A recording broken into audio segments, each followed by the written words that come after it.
నా కుమారులారా, నేను చెప్పేది వినండి, నా నోటి మాటలు జవదాటకండి. నేను చెప్పే ఉపదేశం నుండి తొలగకండి. జారస్త్రీ ఉండే ఛాయకు పోకుండా నీ మార్గము దానికి దూరం చేసుకో.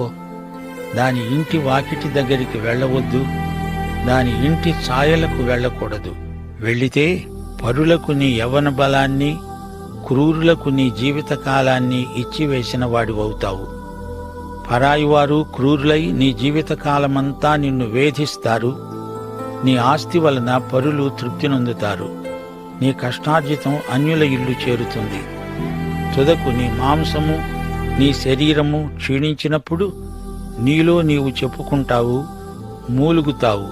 ఎలాగంటే, అయ్యో, ఉపదేశమును నేనెలా తోసివేశాను, నా హృదయ గద్దింపును ఎలా తృణీకరించాను, నా